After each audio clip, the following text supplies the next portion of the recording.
If you've been moving with a lack of clarity in your life around your purpose, around your vision, around even your ability to establish goals,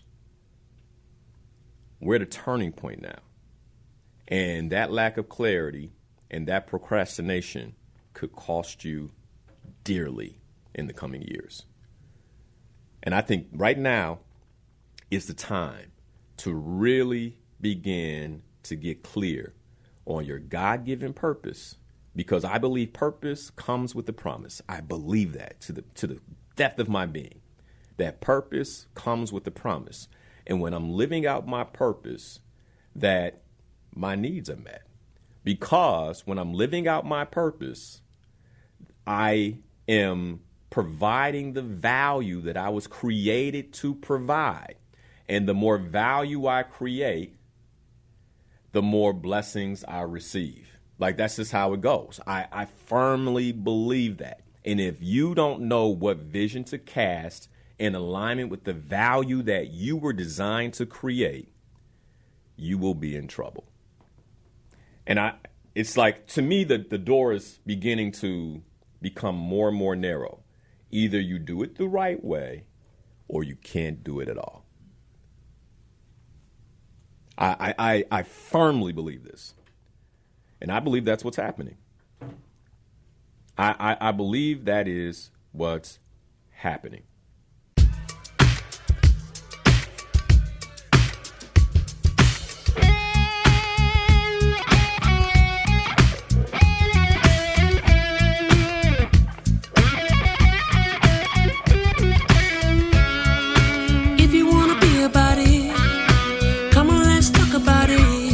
Change up the things you see. Open your mind to possibilities.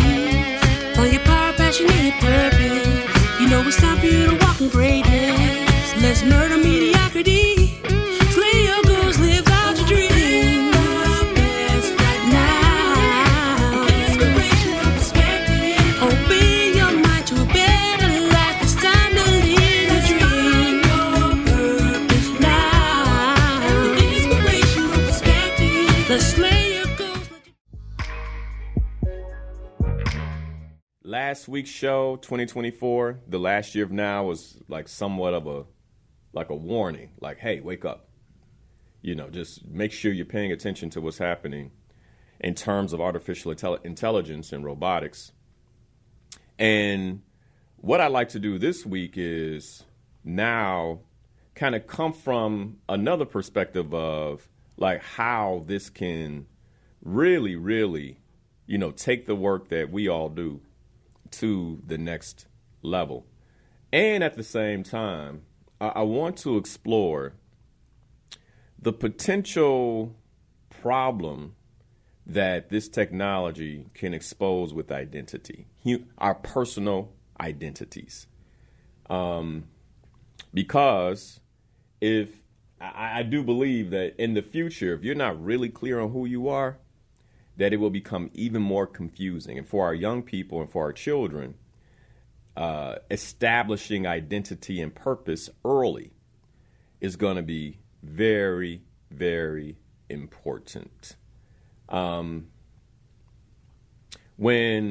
I was growing up, I was born in 1976, there was never a conversation that my parents had to have with me about my humanity to distinguish me from something else. You know, a machine, a robot, a computer. And, you know, I am curious about that. In the next decade, in the next 2 decades, many of us potentially, God willing, will still be here. And what might conversations with children look like then? We talk about 2025, the first year of tomorrow. Like, you know, that's how my mind works. It's like, you know, okay, you know, what impact will this have even now on my children? And so I want to cover a lot of that. And I think the first place that there are a few things that I want to cover today. One, the need to rethink thinking. Like, so even now as a CEO and entrepreneur, where should I be spending my time thinking? Because a lot of this technology can think for me. So should I be thinking about tactical things or should I be thinking about strategy? I think you guys know the answer to that, right? If the technology can handle the tactical, let it think about that. And then I need to think more about strategy. But here's the piece. Let's go back to identity. If I get my identity from being tactical, now it's going to start messing with me. And I think a lot of us find value in solving the day-to-day problem. We find value in that. And so I want to talk a little bit about this need to rethink thinking. And part of what I want to do is encourage you all to begin practicing now. Like practicing now in terms of how you think, practicing now on how you use this technology. One of the things we're going to talk about today is we're going to extend the conversation past ChatGPT and Gemini. Because there are levels to this.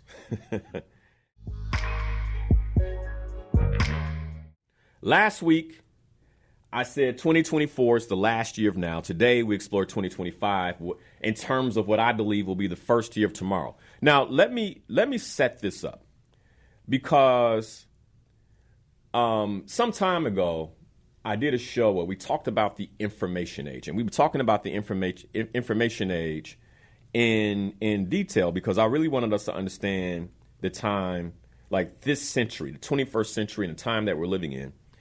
And I do believe that, like, we're right there where the era is shifting. And I talked about that last week. And I was asking AI, and I'm just going to start saying AI because I use so many different tools now. ChatGPT, Gemini, U.com. I mean, the list goes on. Dolly, Llama. And sometimes I can't remember which one I asked, in particular. But I typically run it through 2 or 3 to see if I get similar answers, and then I'm like, okay, I can run with that. But I ask it to do, some regression analysis on how long this version of artificial intelligence and robotics will last. And let me set the stage. If we go back, and I'm doing this from memory, so like if you're a historian, like you got that wrong, I get these emails sometimes. Like I'm doing it from memory. I might be, a couple of 100 years off, whatever. Okay. The Stone Age,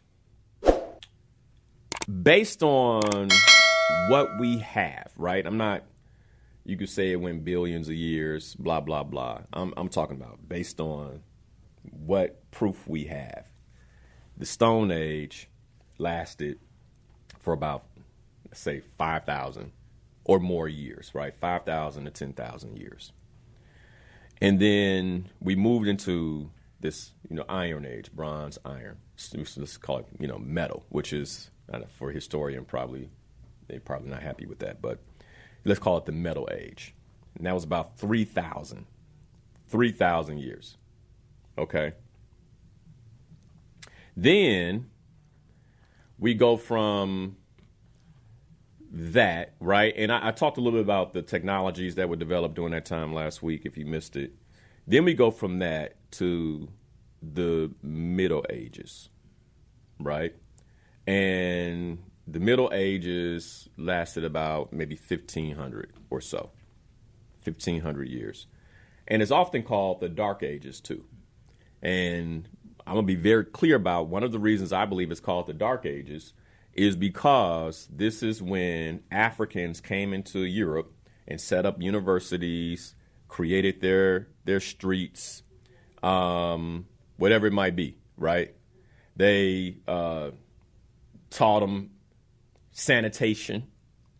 And the dark, it also could be called the Dark Ages because of the amount of disease that hit Europe during that period, the bubonic plague, all these different things that came from the lack of sanitation and lack of cleanliness.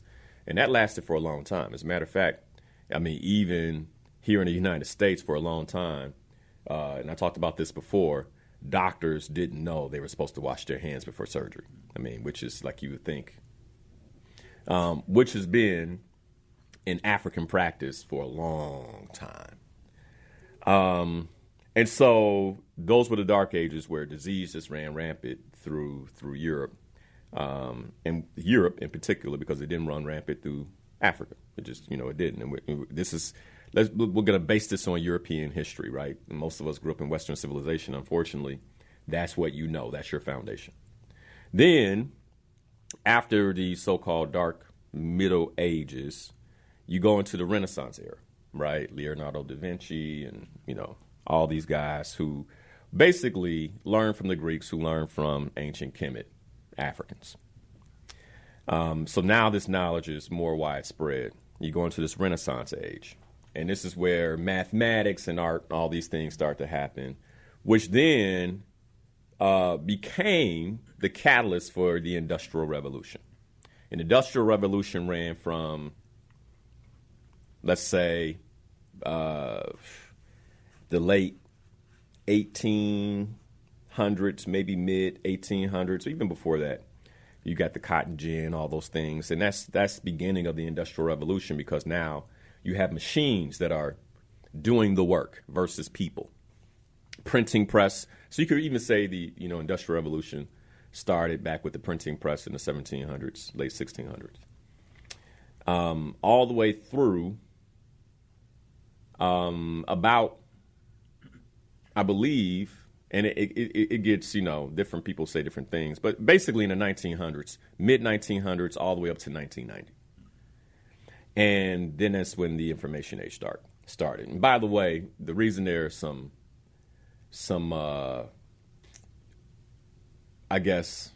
debate there is because scientists were tinkering with computers as early as the late 60s. So that's when it started. So, okay, whatever. We didn't know about them until the late 80s, 90s, right? Okay. And if you count that, let's just do the information age, 1990 to now. It's about 35 years. So my question was, well, how long will this next era that's starting, how long will it last? And what AI told me is that you're looking at about between 14 to 18 years.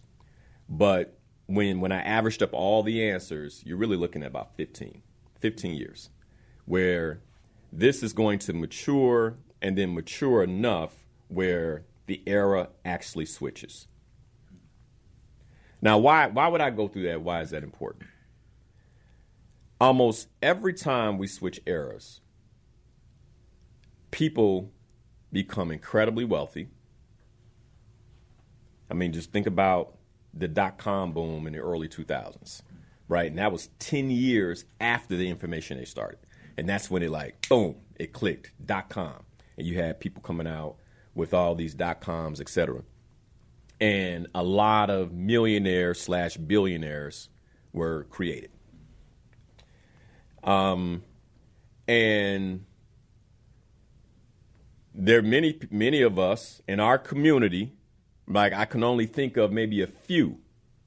The brother Eugene who helped create the phone, and still not getting real credit for it. You know what I'm saying?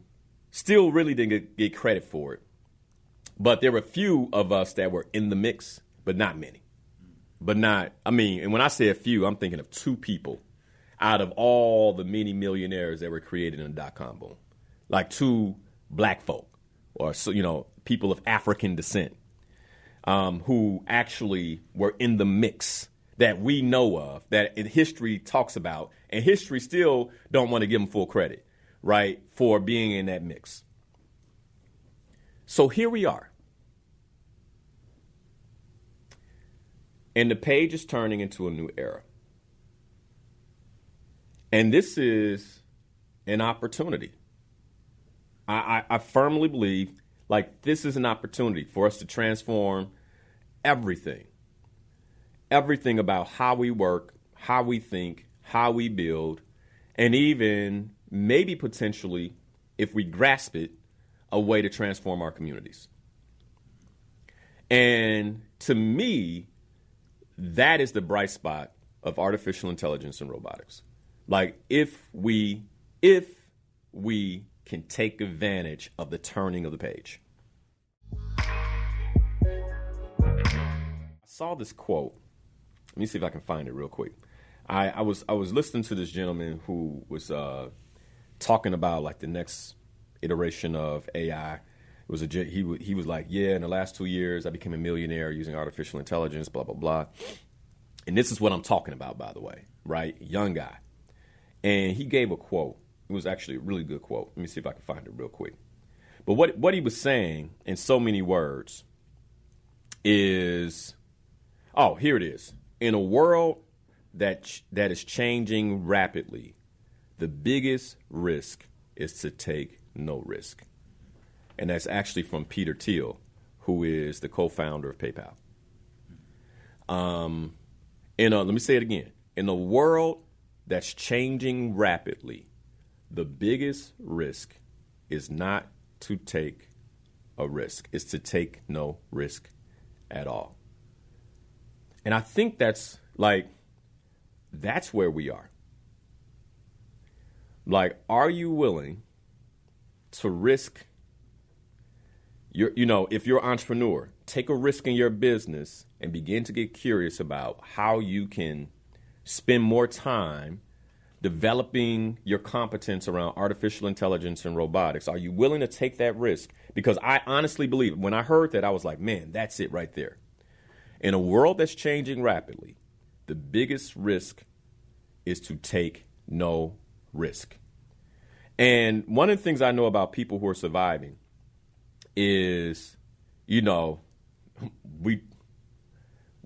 would rather stay in the struggle we know than to risk anything else. But here's my question. If you're struggling already and you're used to struggling, and when I say struggling in your health, struggling in your relationships, struggling financially, struggling in your work, even struggling spiritually, because I think that's where it all starts. Somebody might have a problem with that, but I really do. Like, I think there are a lot of people who firmly believe they have a spiritual footing that they just don't have, because otherwise there would be fruit in the other areas of your life. I believe that. What we do know is that artificial intelligence can already perform traditional roles.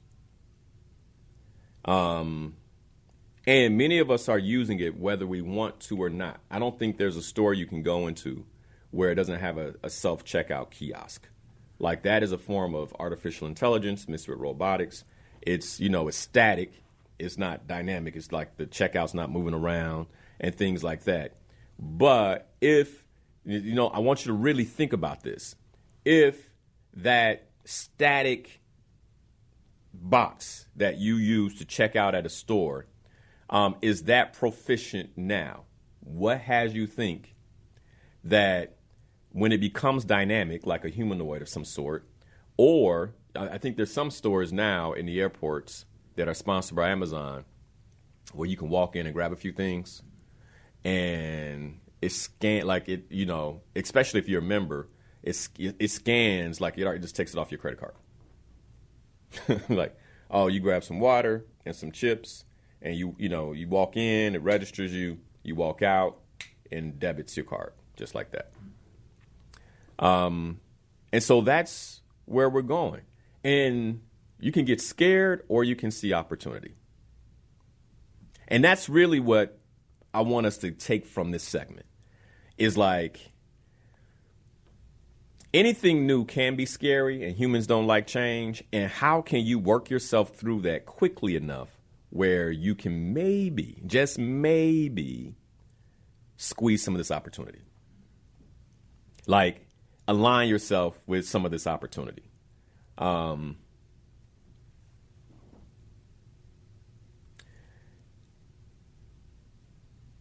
firmly believe that while AI might know the answers, it is the humans that understand the right questions.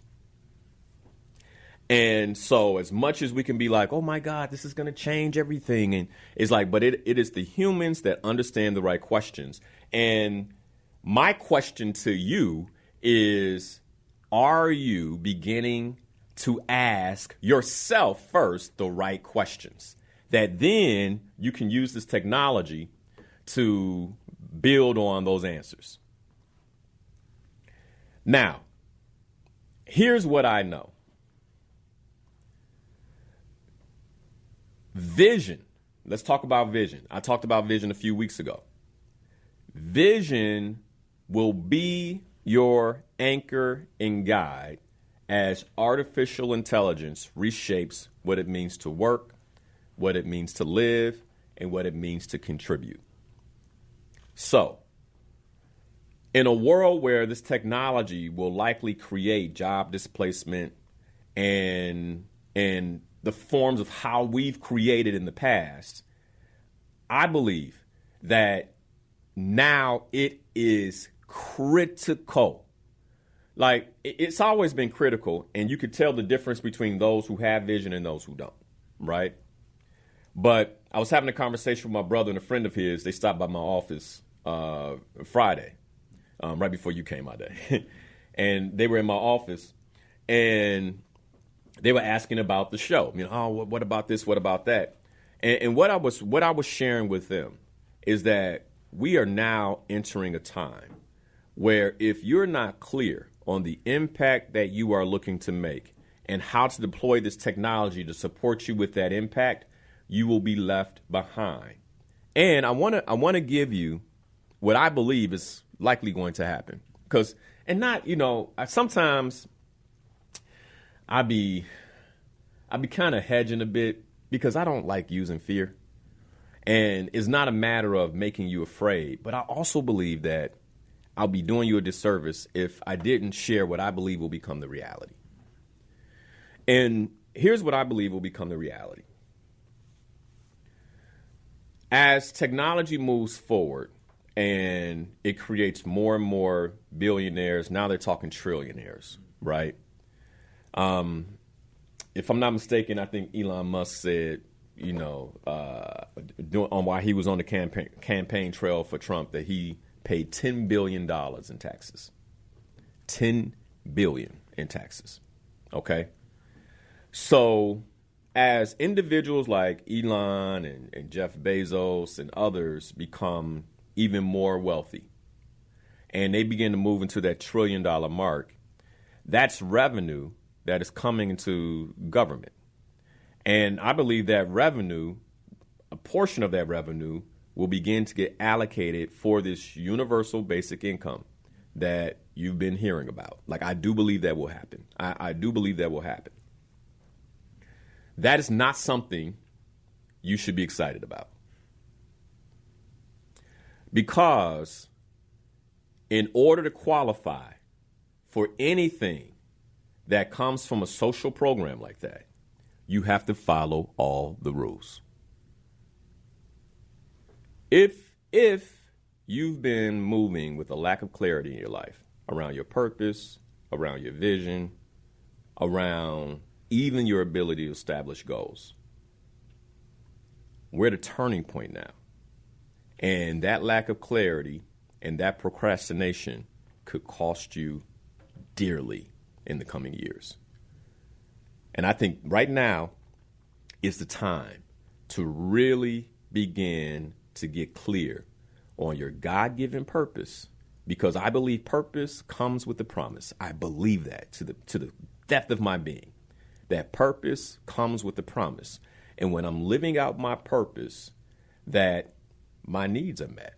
Because when I'm living out my purpose, I am providing the value that I was created to provide. And the more value I create, the more blessings I receive. Like, that's just how it goes. I firmly believe that. And if you don't know what vision to cast in alignment with the value that you were designed to create, you will be in trouble. Your value in tomorrow's economy will not be what you do. It's going to be in how you can adapt, how you think, and how you create. we were, I'm going to close the first hour with this.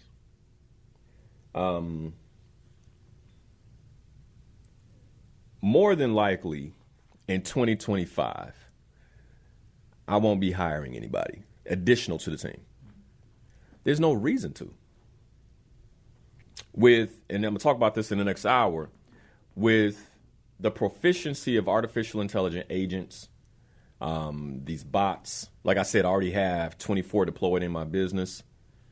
How I see it is supporting my team, the current team that I have, and utilizing the technology to get our work done, and likely getting it done faster and better than we've ever done it before. Like, I firmly believe that. And it doesn't require more human beings. It requires the humans that I already have to become more competent with technology. That's it.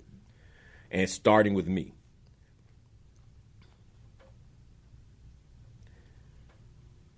Your value in tomorrow's economy won't be about what you do. It will come down to your ability to adapt. So what I'm asking my team to do is adapt, to actually shift how they do their work.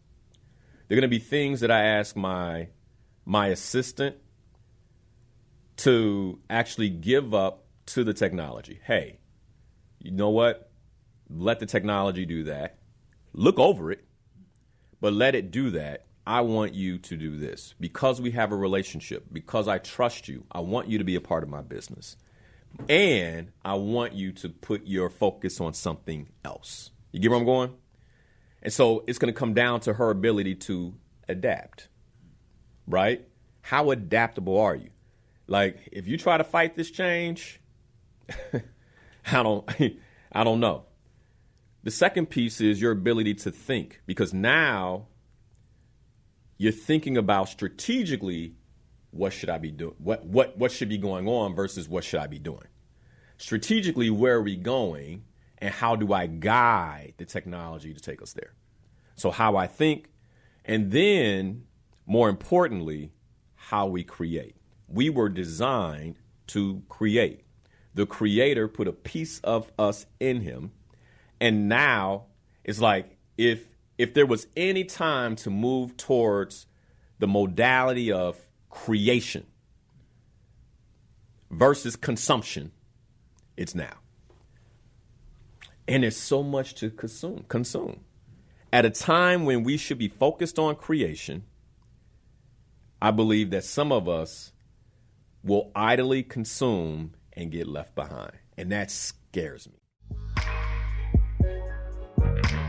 What's happening with artificial intelligence, I see this like the best analogy, analogy I can give you for the opportunity that's available is like the 1800 land grab in the West. And you have the biggest difference between that and artificial intelligence is that back then you had families go to the West, and some of them actually lost their lives because of the risk. Because it was uncharted territory. You had Native Americans who were trying to defend their land. I mean, the list goes on. You had outlaws who were taking advantage of people. That goes on and on. All right. The difference between that and artificial intelligence is that you won't lose your life.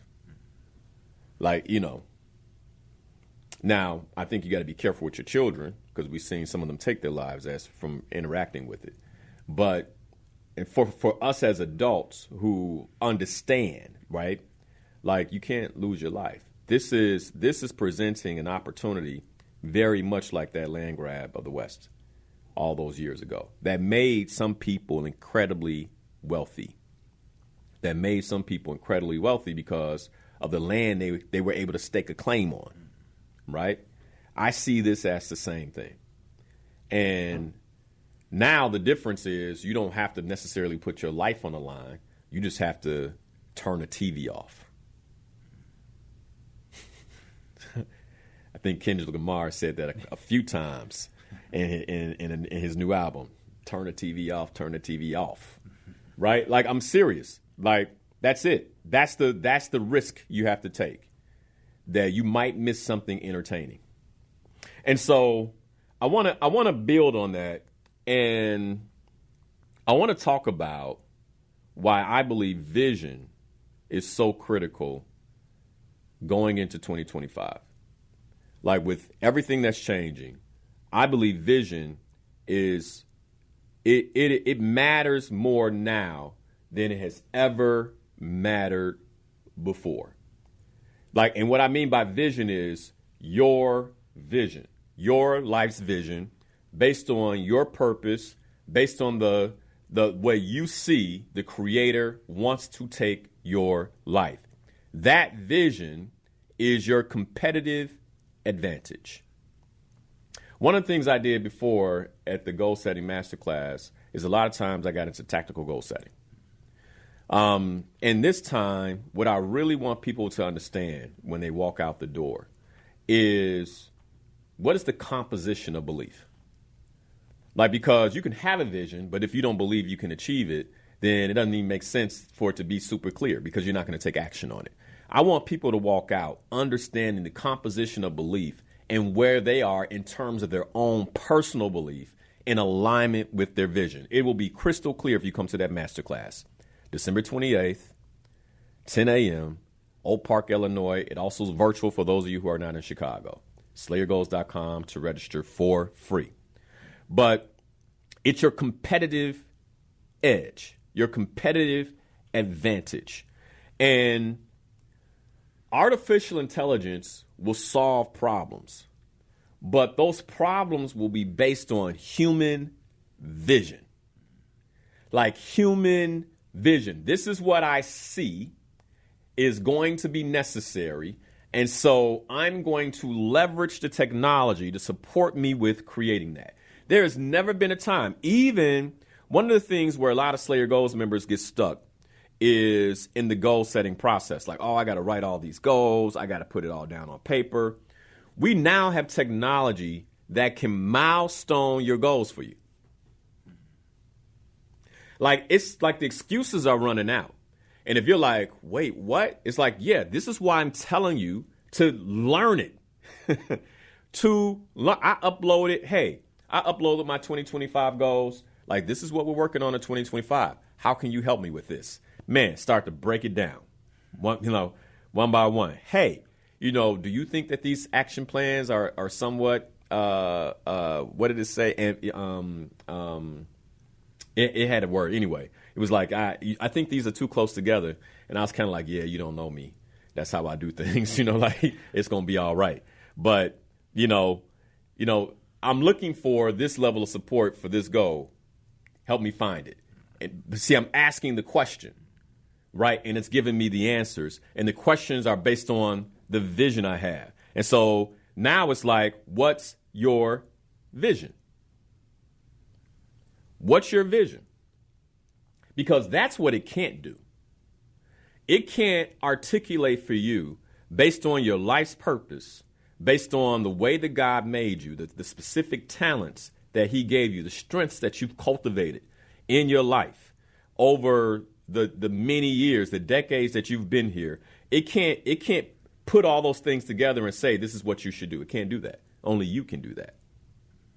Only you can do that through sitting down and spending the time to get to know yourself so that you can align your talents, your strengths, the role that you play, your passions with the vision that the Creator has given you so you can create powerfully in this new era.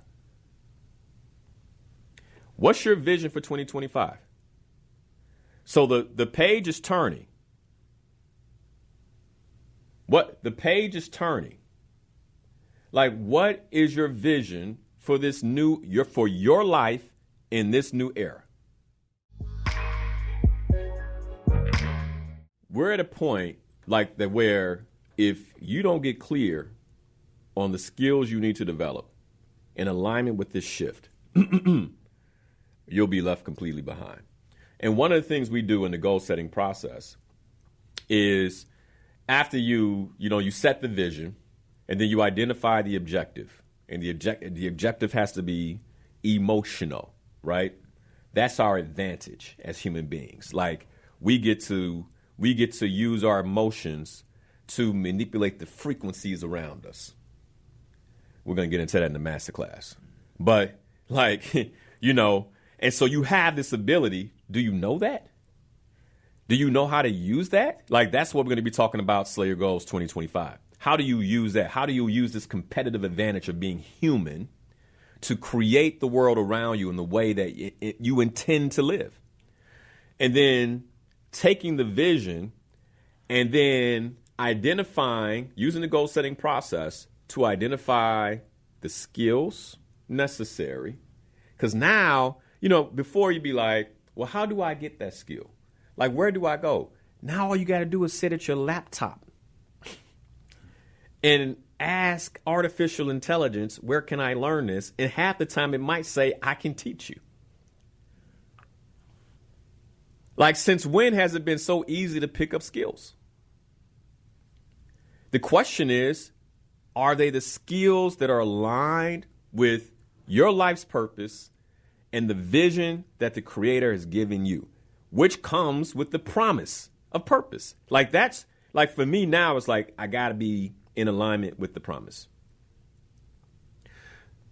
So now I can identify the tools that I need to learn to support me in this new era. And I do believe, like, as I think about my children and how they grow in this new era, one of the most important things that I can provide them is the support in defining their purpose in this artificial intelligence era they're going to grow up in. Like, I know who I am. I'm clear on my identity. And so now I know how to use these tools to support me. Vision is not just about seeing into the future. It's about shaping it. And I'm committed to shaping it. I'm committed to shape. And part of the reason we're having this conversation is because I want the community to join me in shaping it. Like, we got this shot. We got this opening. Like, why not? So once we have the vision, that's not enough anymore. Because now, with technology changing so fast, you also have to create this competence of adaptability. And that's a competence. It's something you have to learn. Most of us want things to stay the same. I mean, that's how we're built. It's part of the psychological makeup of a human being. We don't like change. I'll give you an example. I teach this course called The Challenge of Inclusive Leadership in Corporate America. And I believe one of the reasons the course is taken off in the corporate arena is because I don't come at inclusion as, oh, it's the right thing to do. Because it's not the human thing to do. Like, in terms of how we operate as human beings, we're not wired to go accept people who don't look like us, who are unfamiliar to us. That doesn't, like, humans are wired to stick with the tribe. You know, like, this is my tribe. Like, oh, you look like you're from my tribe. I'm gonna hang with you. We're not wired to be like, oh, you look different and interesting. I should be with you. That's not how we rock. So what I do is I go into corporate America and I'm like, you know, hey, it's okay that you're struggling with this because you're a human being. And you can see them go, oh, man, okay, I think I'm going to like this guy, right? He's not going to make me feel bad about being human. And I think a lot of that's going on, right? You know, and then what we do is we say, oh, my white boss doesn't include me. He's racist. No, he's probably just human. And because you all haven't built a relationship that can basically bridge the differences, then his knee-jerk reaction is not to include you. It has nothing to do with racism. It has everything to do with you all are just different. And that's how human beings work. And that's part of how I teach the course. So then how do we bridge those differences? You know, and we got to take on certain competencies as leaders, because if you call yourself a leader, that means you're committed to a higher calling. And so then I basically say, so it's the commitment to the higher calling that makes you do what doesn't feel human. By the way, that's why I show up every Sunday, not because it's comfortable. You think it's comfortable to wake up when it's dark outside, 5 o'clock in the morning, to leave my family, all of them sleeping, and come here and get on the radio and talk to people who can't talk back to me? And when they do, sometimes I don't necessarily like what they have to say, or sometimes I walk away wondering if they understood me. You think that's a commitment, a leadership commitment. It's a leadership commitment. So that's how leaders operate.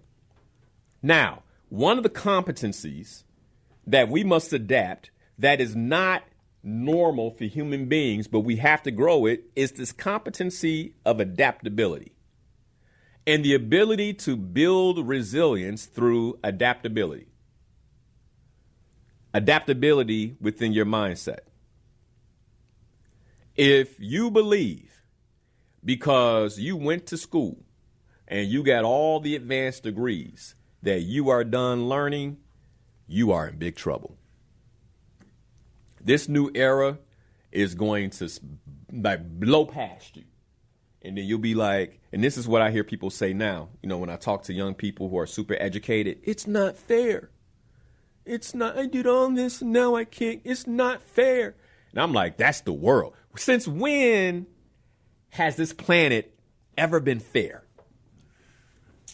Anything on this planet. Like, I want you just to sit, if you have this whole concept of fairness that you're trying to reconcile, like, drop it. It's immature. Since when has anything on this planet been fair? So I'm going to sit in that and become a victim of that, or are you going to do something about it? I'm going to tell you what to do. You need to commit to becoming a lifelong learner and basically submit to the fact that whatever knowledge you had or whatever knowledge you gained ain't good enough right now. That's not fair. That's life. Yesterday, my barber and I were talking. We just talking about all these different changes. And he was like, yeah, man, it looks like we lifing. As long as you are on this side of the ground, life is going to come at you. And it ain't thinking about whether it's fair or not. Linnell, I just wish this happened to me I wish this era was happening when I was younger. Maybe I'd be able to understand it. You can understand it now if you put your mind to it. Don't give yourself excuses. Well, you don't understand how old I am. I just said I don't use computers. Well, now today's the day. To start today. That's just why, it's not going to treat you kindly because you think it's not fair. The human advantage, your human advantage is your ability to develop emotional intelligence and deploy that through your creativity, your empathy, your leadership, and connection, period. One of the most practical steps you can make, and I said this before, I never opened the show. Let me go back to last week's notes. I have never, since I've been a coach, I have never told a client, I have never told you all on the air what to do in terms of your goal setting. I have never said you must set this, but last week I broke that and I said this, and you can ignore it if you want to. But I said this, that everybody who hears the sound of my voice, they must have a 2025 goal that includes understanding and employing artificial intelligence in their life. You must. You must. Period. It's got to be one of your goals. As a matter of fact, remind me of this idea. Write this down. I'm gonna start the masterclass with, I already know what one of your goals has to be. like if you intend to experience some level of success in 2025 and beyond, then you must. I don't care how much schooling you've had. You ain't smart enough to pass this up. I'm sorry. You ain't cold enough to pass this one up. You're just not. here's one practical. Here's one. I already set the goal for you. Here's like the practical objective that you will commit to learning one new skill in artificial intelligence, one new skill in robotics, and you will fully develop your emotional intelligence in 2025. You will, let me say it again. I believe this is the most practical step you can take to prepare yourself, to commit to learning one new skill in artificial intelligence by the first quarter of 2025. And then what I would suggest is that you set a goal that basically says one new skill in artificial intelligence in the first quarter, my second skill in the second quarter, my third skill in the third quarter, and my fourth skill in the fourth quarter, which means I come out of 2025 with four solid skills in artificial intelligence. I believe that will set you apart. That in itself, that will set you apart in your business, in your home, and how you do things, in your productivity. I believe it will set you apart. Then you come back and you say, okay, I need to learn one new thing about robotics. So that way you can be an early adapter when it comes, right? Because is it coming in 2025? Maybe. That's what they're saying. I think we got to 2026, honestly. They got to figure this out. So then I need to learn about what potentially is coming in robotics. I need to understand how it can impact my home, how it can impact my work, and how it can impact my life. Now, this emotional intelligence piece, let me tell you why I think this is critical with the new era. For people who can regulate themselves, they're going to get far more done than those who can't. If I can regulate my emotions, if I can regulate what's happening for me, because I believe in 2025 there's going to be so much change being tossed at us that if I don't know how to regulate myself, even if I have the skills, I won't be able to deploy them as effectively. But if I can regulate myself, if I can hear a rumor in the workplace and not let it slow me down, be like, okay, that makes sense. But you know what? I got things to do. Because what I do believe is they're going to be looking at people's output and then be like, oh, I think they're already using artificial, so we probably should. We don't want to get rid of them. But this person over here who's just been doing it the same way, tapping the same keys, the way they always did themselves, bye. Right? And so that's why I think this is going to be so important. Here's the other piece. The clearer your vision, the fewer your distractions. Let me say it one more time. The clearer your vision, when you're locked in, the fewer your distractions. I do believe that one of the advantages that people will have, and we see it already, like people of purpose will thrive in this new era because you'll be clear. You won't allow what's happening to distract you in a way where it uproots how you move. You're like, this is my purpose. Now I need to figure out how to deliver my purpose through all of this, right?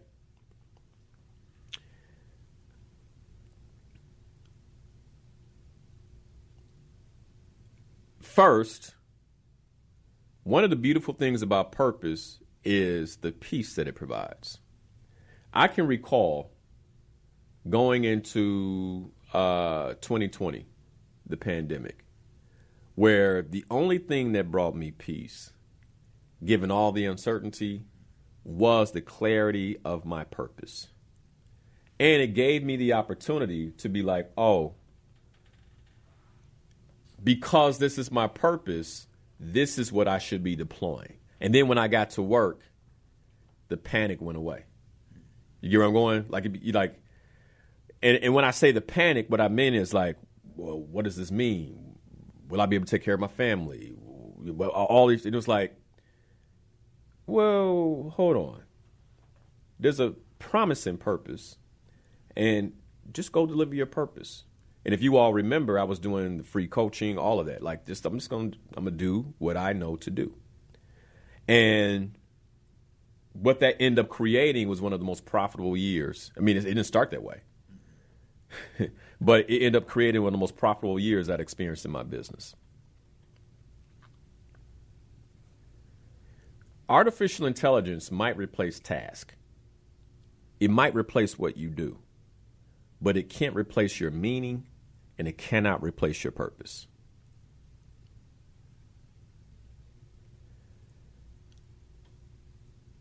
No matter how deep this new digital realm goes, it can never compete with the spiritual realm of purpose.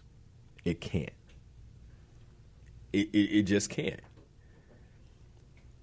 It might replace what you do. It cannot replace your meaning.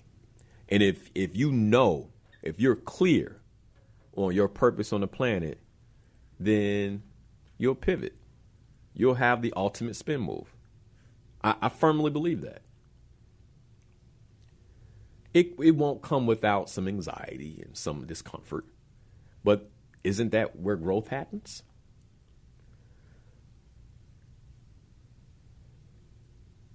There's never been a time where, and by the way, I want just for context, you guys, like one of my strengths is futurist. And so my mind is already in like 2026. So when I'm saying these things, you know, you can walk outside and be like, he had me worked up. Everything's fine. You know, like, you know, it's like, it's like, no, like I'm thinking about 2026. 2025 is already figured out for me. Like, it's like, all right, this is what we're doing. I'm thinking about 2026.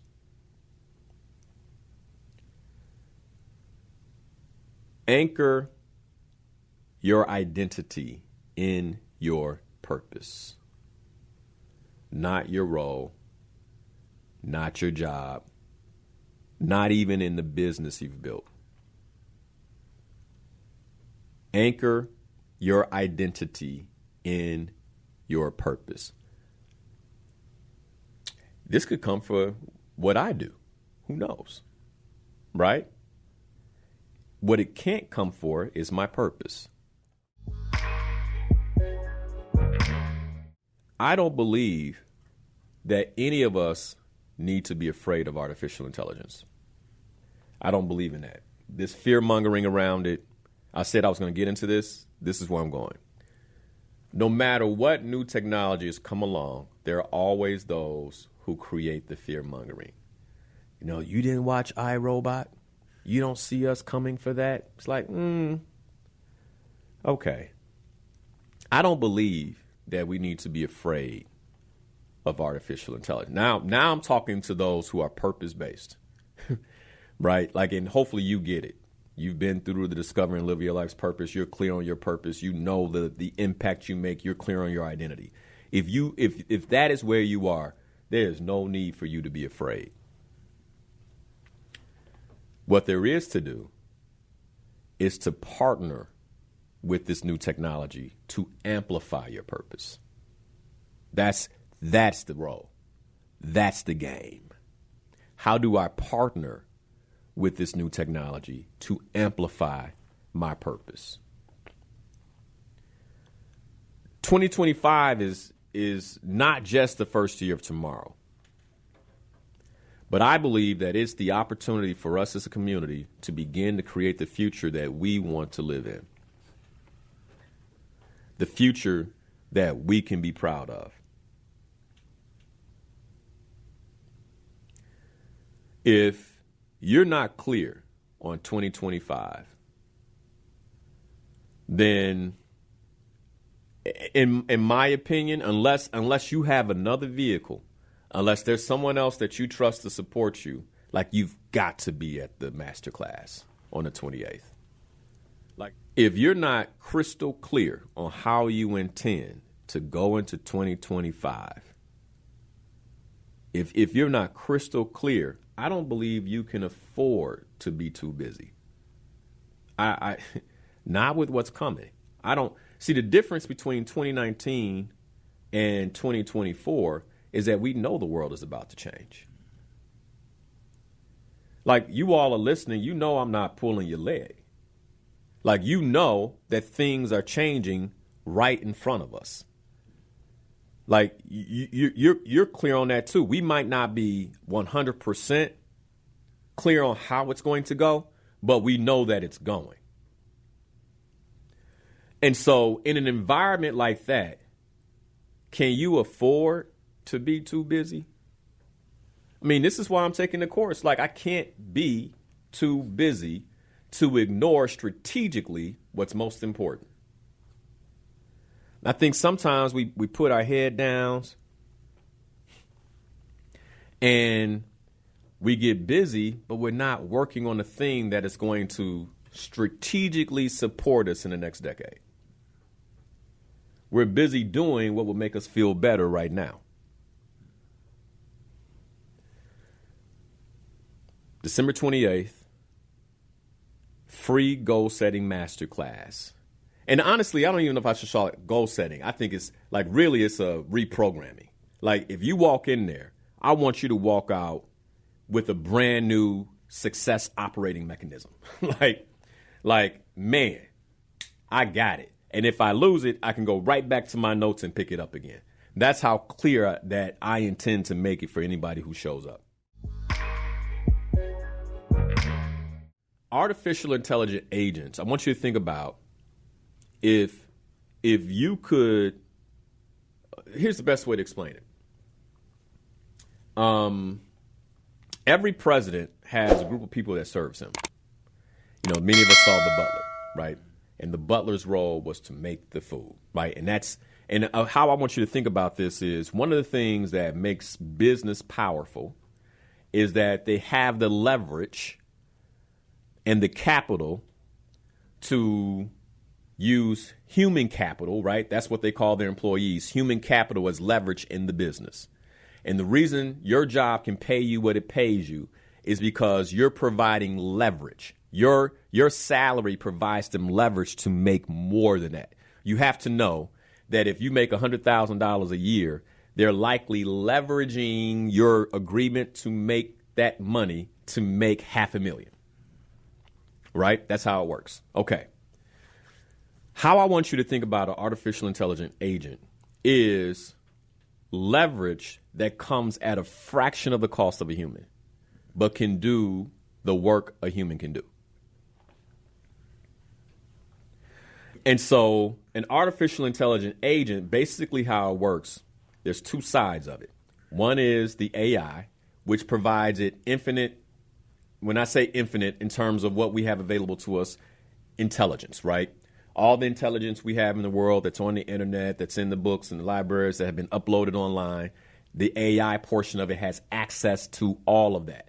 But that's too much. And so it can get confused. And so what you do is the second part is where you provide the agent a workflow. And so you have a specific task. It has a purpose, right? One of the artificial intelligent agents that works for me, its role is business development. So now it knows, okay, my workflow is business development. So I only pull from the infinite knowledge around me in terms of how we can develop the business of insights for life or inspirational perspective, right? And so that agent is thinking while I sleep about how to develop my business. That's better than a human being. I can only pay, like even Ade sitting in here, I can pay, like I have to pay you for the hours that you think about my business, right? Whereas I can have an artificial intelligent agent that is built to think about my business 24/7. And by the way, its only limitation is me and my ability to answer its questions and to go through the ideas that it gives me. Even now, right now, on my phone, it likely has a number of ideas that I haven't had the opportunity to thumbs up or thumbs down. You get where I'm going? That is what an artificial intelligent agent can do. If you're an entrepreneur and you're listening to me right now, hopefully you're starting to understand what I mean when I'm like, you cannot afford not to learn this. You just can't. So then you have the agents, which also work as a bot, right, in the business. We were dealing with a bot on Friday, right? And it's like and we ran up to its end, unfortunately, right? Which is why people are still really important right now, right? But that's what the agent does. That's one component of it. Now, this agent is built through a number of different sites that are available to all of us. One is called Vault.new, where you can actually, create the agent itself. Another one is Relevance AI, where you create the workflow. And then another one is Prometheus, which is where you set the prompts on how it interacts. Like you prompt it to do certain things. Hey, look at anything on like one of the prompts could be look at anything on the web in terms of business development for a leadership development company, and then provide me the top 10 ideas. That's a prompt. So now, and then by the way, I want you to do this every week because my industry is changing. Every week, you're going to give me the top 10 ideas from that week. And it just does it automatically. Boom, boom, boom. And you're running that with all these different, if you're a photographer and you've been leaning on headshots to make a living, you got to do something else. They have an AI website called Replicate that I can put all my pictures in, and then it just changes the pictures and put me in different themes all by itself from pictures I took 2 years ago. The world is changing.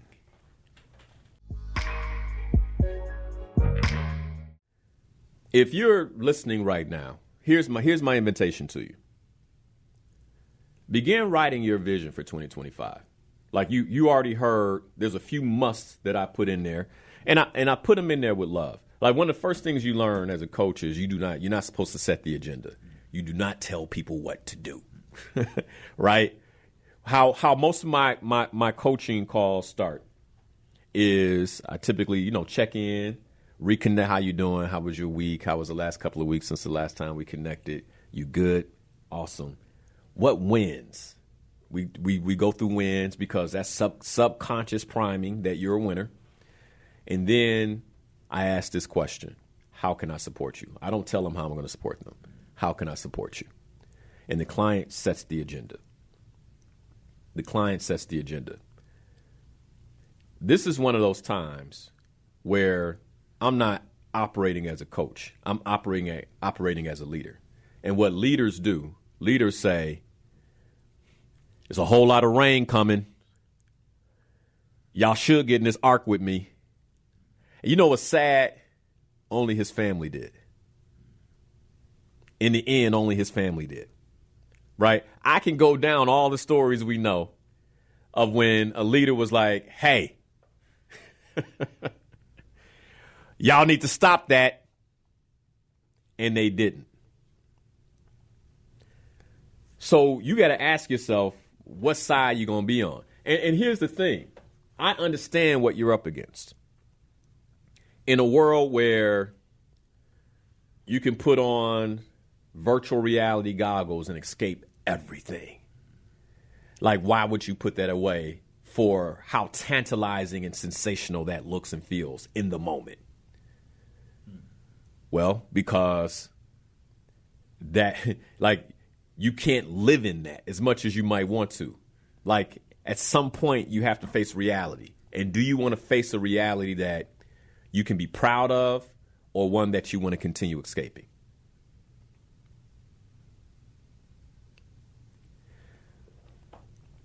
There are others who it's not even like what they're hooked on is not even as tantalizing. It's just the hook of an episode. I got to watch the next one. Like, and it's like, if I can shake you awake this morning, if I can shake you awake, it's like we don't have the luxury right now. We don't have the luxury of being fully entertained. Now, the problem is it's available. I can remember reading, man, I believe it was Jeremiah who oversaw the rebuilding of the walls of Jerusalem. And he would walk around. These are the best stories I can think of that really help you all understand. Like, I ain't trying to necessarily go there, but he would walk around and he would make sure that everybody was on assignment. And the reason it was important because this was the walls were the protection. And when you're building walls to protect the city, there's not a lot of time to play. Once we get the walls up, that's when we play. That's when we celebrate. But if the walls are broken and people can just come right in the night, like we don't have time. Like we have to build around the clock. And I'm just saying that we're going, like right now, we're at a point where there's an opportunity. My wife and I were talking yesterday. We're like, yeah, we're just in this building season. And the beauty of a building season is all seasons end. And once the walls are built, who cares if you play? And I just think sometimes we do it backwards. It's like, I just want to enjoy it. I work so hard. I just want to enjoy myself. And it's like, yeah, but you weren't working on the walls. You were working in someone's bakery and the walls still need to be built. I imagine back then that there were people in the city, men, because back then, even now, I mean, when we really want to think about it, the stones are big enough, only the men can do it, right? Period. And so it's like there were men who were working in the city. They had a job. And then they would come home and eat dinner. He says, I got to take my shift on the walls. Honey, you're not going to stay? I have to take my shift on the walls. Because you might tell me that I'm not around the family a lot lately, but there won't be no family if we can't protect us. Right? You get where I'm going? Like, and I think this is the mission, like this is that time. What is your 2025 vision? Like, is it built? That's your wall. What is your life's purpose? Is it clear? That's your wall. That's what protects your peace. That's what protects the city. How clear are you on what it is that you need to be doing going into 2025 and beyond as we move into a brand new era? Like, it's not often. It's not often. I mean, I was young doing it. I didn't know the era was changing during the information age. All I knew was that we had a brand new Commodore computer and there were some games. I was a child. And so when I was a child, I thought as a child, I moved as a child. I did things that boys do. Now I'm a man. And I can see us moving into a new era. My son is concerned about Spider-Man, as he should be. Right? He's not thinking about artificial intelligence because he's a boy. Daddy, can I get some screen time? That's his concern. He's 7 years old. I'm a man. I'm 48. I can't play that game. This is where we got to be real with ourselves.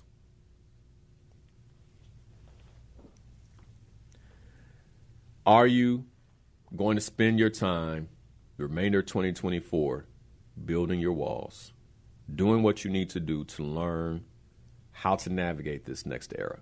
It's clear. We all see it. It's coming.